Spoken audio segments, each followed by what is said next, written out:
Complex number z दिया गया है जो a प्लस ib के फॉर्म में है, उसको आप पोलर रिप्रेजेंटेशन में भी कन्वर्ट कर सकते हो।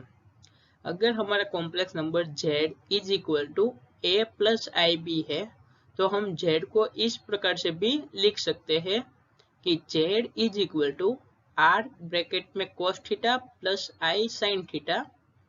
यहाँ पर r की वैल्यू है square root of a square plus b square.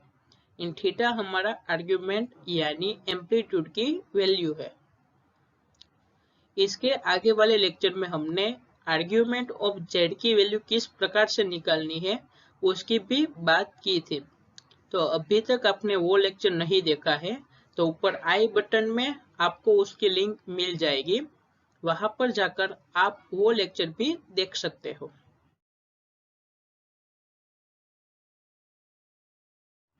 अब हम बात करते हैं क्वाड्रेटिक इक्वेशन, यानी हमारी कॉम्प्लेक्स नंबर की जर्नी कहाँ से स्टार्ट हुई थी कि हमें x square plus 1 is equal to 0 है, ये क्वाड्रेटिक इक्वेशन है। एंड उसमें हमें x square plus 1 is equal to 0 के रूट्स रियल नंबर में नहीं मिल रहे थे।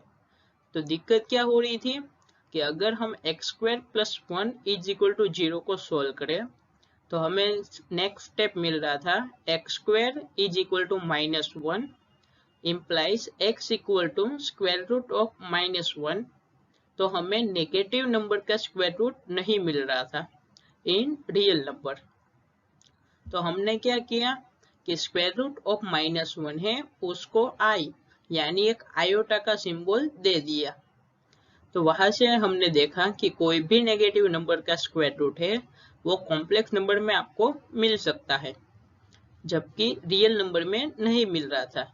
तो square root of 4 and square root of -4 दोनों कॉम्प्लेक्स नंबर में आपको मिलेंगे ही, क्योंकि रियल नंबर कॉम्प्लेक्स नंबर का सबसेट ही है। तो अब हम बात करते हैं कि जो क्वाड्रेटिक इक्वेशन को हमें सोल्व करना था वो अब हम किस प्रकार से सोल्व करेंगे इन set of complex number. Let us consider the following quadratic equation: ax square plus bx plus c is equal to 0 and यहाँ पर जो कोफिशिएंट है a, b एंड c वो तीनों रियल कोफिशिएंट है यानी रियल नंबर है। एंड a की वैल्यू 0 नहीं है, क्योंकि अगर a की वैल्यू 0 हो गई तो ये वाला पार्ट निकल जाएगा, तो हमारा जो इक्वेशन है वो क्वाड्रेटिक इक्वेशन नहीं रहेगा, वो लीनियर इक्वेशन इन एक्स रहेगा। तो इसलिए a की वैल्यू 0 नहीं है एंड ये तीनों रियल कोफिशिएंट है। Now we know that we can find the square root of negative real numbers in the set of complex number. हमें पता है कि नेगेटिव नंबर का स्क्वायर रूट मिलता है कॉम्प्लेक्स नंबर में, क्योंकि जब भी हम रियल नंबर में स्क्वायर रूट ऑफ -4 या ऐसी कोई सिचुएशन आती थी तो वहां से हम रुक जाते थे कि उसके रूट्स मिलेंगे ही नहीं। अब हमें सेट ऑफ कॉम्प्लेक्स नंबर में देखना है, तो सेट ऑफ कॉम्प्लेक्स नंबर के लिए ये सही है, क्योंकि उसके रूट्स क्या हो गए ±2i। वो आपको पता है कि 4 है उसकी वजह से 2 आएगा एंड यहाँ पर नेगेटिव है यानी स्क्वायर रूट ऑफ -1 उसकी जगह पर i आएगा।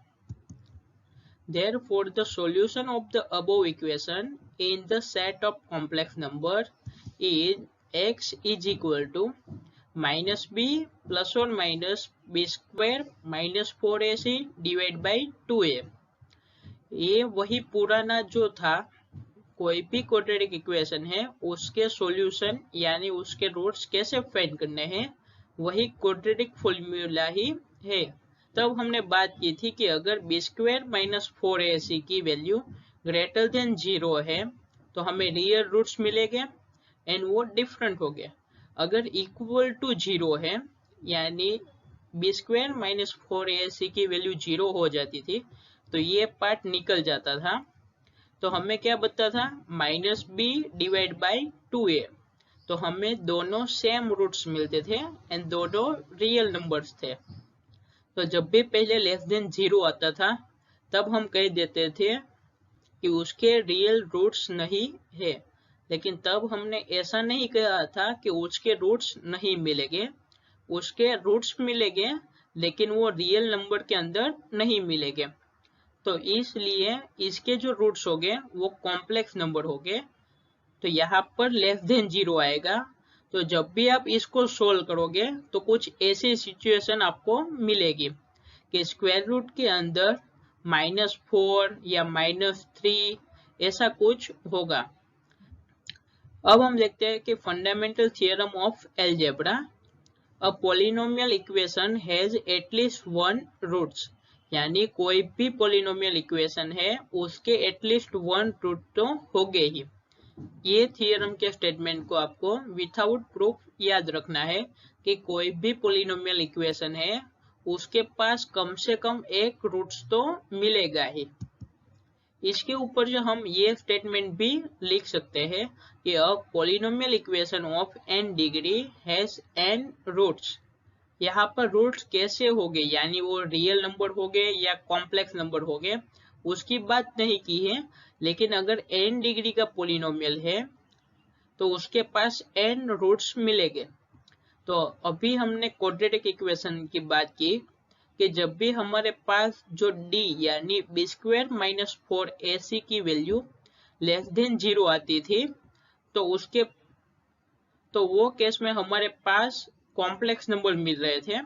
अगर वो ग्रेटर देन और इक्वल टू 0 आ रहे थे d की वैल्यू, तो हमारे पास जो रूट्स थे वो रियल नंबर में मिल रहे थे। एंड लेस देन 0 के लिए हमारे पास सेट ऑफ कॉम्प्लेक्स नंबर में मिल रहे थे। यानी 2 डिग्री का पॉलिनोमियल है तो उसके जो रूट्स होंगे वो कितने होंगे, 2 ही मिलेंगे। लेकिन वो कॉम्प्लेक्स नंबर भी हो सकते हैं एंड रियल नंबर भी हो सकते हैं। अब हम उसके रिलेटेड कुछ एक्सरसाइज की बात करते हैं कि कोई भी क्वाड्रेटिक इक्वेशन है, चाहे उसका रूट्स हमें रियल नंबर मिले या कॉम्प्लेक्स नंबर मिले, उसको सोल्व किस प्रकार से करना है। तो सबसे पहला क्वेश्चन है x² + 3 = 0। We have x² + 3 = 0 and +3 को राइट हैंड साइड पे ले जाओ तो आपको मिलेगा x² = -3 एंड उसके ऊपर से आपको मिलेगा x = ± -3 एंड उसके ऊपर से ये 3 का स्क्वायर रूट कितना होगा, √3 ही, एंड -1 का स्क्वायर रूट होगा i। तो आपको वहां से मिलेगा ±√3i। यहाँ पर ये इक्वेशन के टोटल 2 रूट्स है, एक तो पॉजिटिव √3i एंड दूसरा है नेगेटिव √3i। तो यहाँ पर जो इक्वेशन है यानी पॉलिनोमियल है वो सेकंड डिग्री का है, तो उसके 2 रूट्स मिले, वो भी सेट ऑफ कॉम्प्लेक्स नंबर में। नेक्स्ट क्वेश्चन है 2x² + x + 1 = 0। तो सबसे पहले हम यहाँ पर b² - 4ac की वैल्यू ढूंढे। तो b² यानी कितना होगा, 1 - 4 × 2 × 1, तो उसकी वैल्यू होगी 1 - 8 = क्या होता है, -7, जो एक नेगेटिव नंबर है। तो उसके जो रूट्स मिलेंगे वो सेट ऑफ कॉम्प्लेक्स नंबर में आपको मिलेंगे, यानी इसका रियल रूट्स मिलेगा नहीं। हियर b² - 4ac की वैल्यू होती है -7, जो नेगेटिव नंबर है। तो उसके जो सॉल्यूशन होंगे उसकी वैल्यू होगी x = -b ±√b² - 4ac / 2a। यहाँ पर b की वैल्यू कितनी है, 1, a की वैल्यू है 2 एंड c की वैल्यू है 1। तो वो यहाँ पर आप रखोगे तो आपको मिलेगा -1 ±√−7 / 2 × 2। यहाँ पर 2 × 2 होगा 4, ऊपर -1 एज इट इज, ± भी एज इट इज है, लेकिन स्क्वायर रूट ऑफ -7 है तो उसकी वजह से यहाँ पर √7 आएगा एंड -1 यानी स्क्वायर रूट ऑफ -1 होगा i, तो आपको ये वैल्यू मिलेगी। यानी यहाँ पर जो इक्वेशन दिया गया है 2x² + x + 1 is equal to 0, उसके दो रूट्स हो गए -1 + √7i divide by 4 and -1 - √7i divide by 4, तो ये उसके रूट्स है। नेक्स्ट क्वेश्चन है x² + x + 1/√2 is equal to 0। यहाँ पर a की वैल्यू है 1, b की वैल्यू भी 1 है एंड c की वैल्यू है 1/√2। यहाँ पर ये तीनों a, b एंड c तीनों रियल नंबर ही है। तो यहाँ पर b² - 4ac हम ढूंढे, यानी डिस्क्रिमिनांट d की वैल्यू ढूंढे, तो वो मिलेगी b² - 4ac। तो यहाँ पे 1² - 4 टाइम्स 1 इंटू c की वैल्यू है 1/√2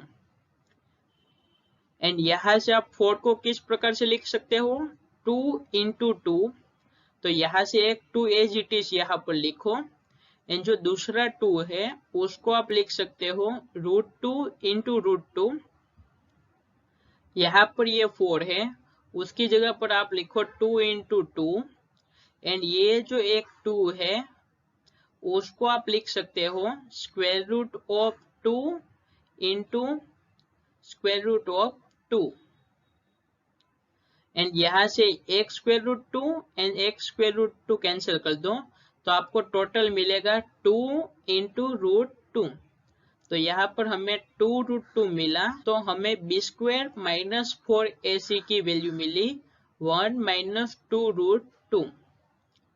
अब यहाँ से हमें चेक करना है कि ये पॉजिटिव है या नेगेटिव है एंड यहाँ पर 2 इंटू यहाँ पर √2 है, उसकी वैल्यू होती है 1.41 अप्रोक्सीमेटली, तो आपको ये वैल्यू टोटल मिलेगी 2.84 समथिंग।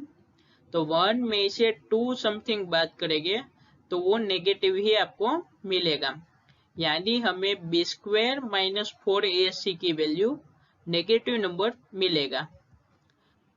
तो इसका जो सॉल्यूशन है वो मिलेगा x is equal to -1 plus और माइनस स्क्वायर रूट के अंदर ये पूरा नंबर डिवाइड बाय 2 इंटू 1, क्योंकि यहाँ पर a की वैल्यू है 1। यहाँ पर ये एक नेगेटिव नंबर है, तो मान लो कि अंदर स्क्वायर रूट के अंदर -3 आ रहा था, तो आप उसे कॉम्प्लेक्स नंबर में किस प्रकार से लिखते थे √3 इंटू i। वैसे यहाँ पर ये जो 1 - 2√2 है वो एक नेगेटिव नंबर है, यानी -3 की तरह है, तो उसमें से माइनस कॉमन ले लेना है, यानी माइनस निकाल देना है। तो यहाँ से क्या आएगा 2√2 - 1 हो जाएगा, क्योंकि यहाँ से 1 पॉजिटिव है, उसमें से -1 ले लेंगे तो यहाँ पे -1 आएगा एंड यहाँ पे 2√2 माइनस है, उसमें से माइनस कॉमन लगे तो प्लस हो जाएगा, यानी 2√2 - 1 आएगा एंड यहाँ पे जो -1 बच रहा था उसकी जगह पर i लिखते थे, तो यहाँ पर भी i आएगा। यानी ये जो क्वाड्रेटिक इक्वेशन है उसके दो रूट्स हमें मिलेंगे, x is equal to -1 plus और minus square root of 2√2 - 1 into i divide by 2। Thanks for watching. अगर मेरी तरह मेरे साथ मैथ्स पढ़ना चाहते हो तो please like share and subscribe करें, ताकि अपने दोस्तों भी हमारी तरह मैथ्स पढ़ सके, इन मैथ्स को एंजॉय करते करते। यहाँ पर कुछ क्वेश्चन प्रैक्टिस के लिए दे रहा हूँ, वो आपको सोल्व करने हैं एंड उसके सॉल्यूशन क्या आते हैं आप मुझे कमेंट करके बताओ। तो यहाँ पर इतने क्वेश्चन है,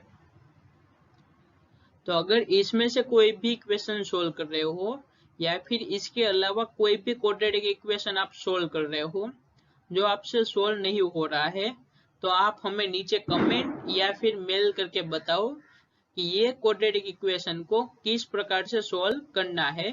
तो उसके लिए मैं सेपरेट वीडियो या फिर आपको उसका हिंट दे दूंगा।